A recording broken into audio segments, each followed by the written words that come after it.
Então, a figura anterior era a figura do masoquista, tá? E a ferida da rejeição, tá, gente?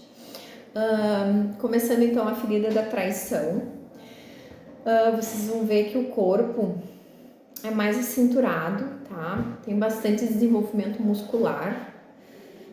As mulheres dessa ferida, elas tendem a acumular mais gordura da parte de baixo do corpo, tá? Quando acontece da pessoa ter essa separação aqui na cintura, ela é acinturada, mas ela acumula gordura na parte de baixo e ela também tem o braço mais grossinho, ela acumula as duas feridas, tá? Da rejeição e essa aqui da traição. Essa figura da traição,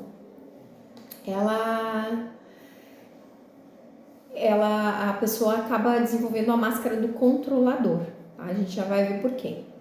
Ela faz de tudo para mostrar que ela é segura, que ela não vai estremecer, que ela é segura na base, ela tem uma base forte, que ela domina a situação.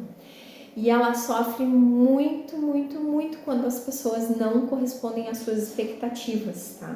Seja no trabalho, seja no casamento, seja nos filhos. Então, o corpo exibe força e poder, tá? Os olhos são intensos e sedutores. É uma pessoa que tem muita presença. Ela chega chegando, tá? O nascimento da ferida entre 2 e 4 anos de idade é a criança que se sentiu traída ou manipulada pelo pai do sexo oposto.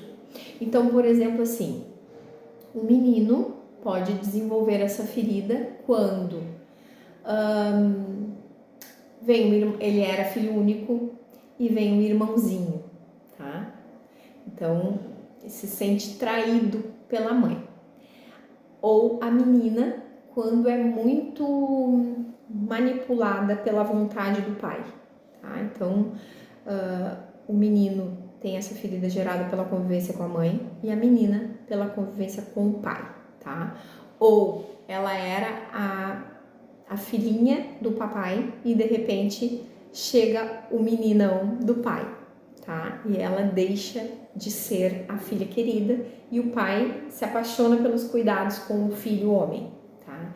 Então ela acaba desenvolvendo essa postura de negar a sua dor, então ela fica controlada e ela vira uma controladora, tá? E o menino vira um controlador, aquele que controla a dor de ter sido traído, de ter perdido o seu lugar, de ter perdido o seu posto ou de ter perdido a oportunidade de desenvolver a sua própria habilidade ou de trilhar o seu próprio caminho, tá?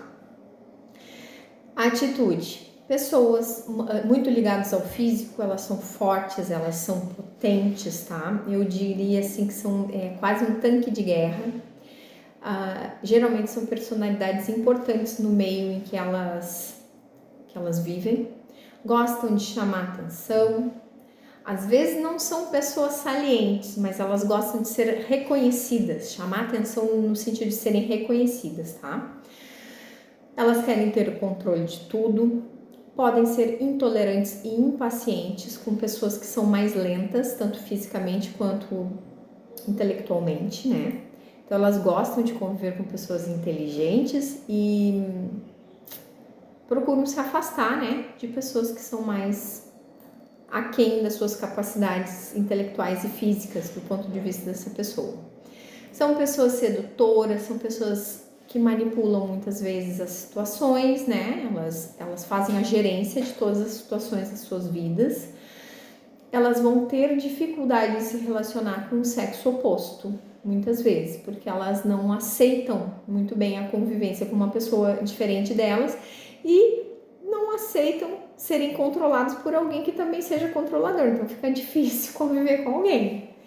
Elas vão ser pessoas que podem se irritar facilmente e o medo principal, a dissociação, ou seja, a cisão, a quebra, ou seja, elas não podem se mostrar vulneráveis. Elas estão sempre bem inteiras, embora com essa cintura bem marcada, tá? Então, elas têm medo de dissociarem o seu corpo, de mostrarem as suas emoções quebradas.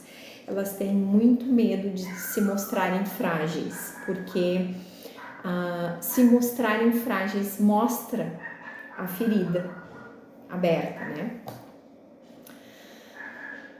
Então, como é que é o corpo? Os ombros são mais largos que os quadris.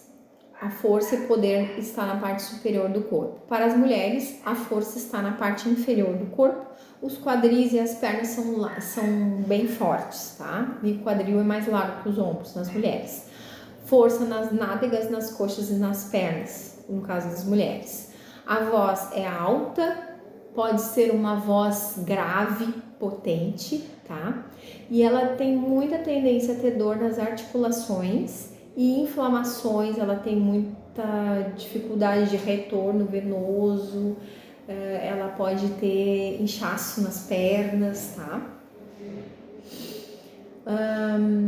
Para se curar, tomar consciência da lesão, né, da sua ferida, aceitar, se perdoar tudo que já fez na sua vida em função dessa ferida, tudo que deixou de fazer, tudo que perdeu na sua vida em função de ser controladora, perdoar pai e mãe, aprender a não ficar com raiva dos outros quando não acontece aquilo que deseja, aprender a deixar ir aquilo que não pode controlar, aquilo que não é seu, aquilo que não lhe diz respeito, aprender a não criticar, porque dentro da crítica sempre está a fala de ser melhor do que aquele que fez algo e a gente está criticando, e não querer ser o centro das atenções, no sentido de não se achar tão bom assim a ponto de ser o melhor, tá?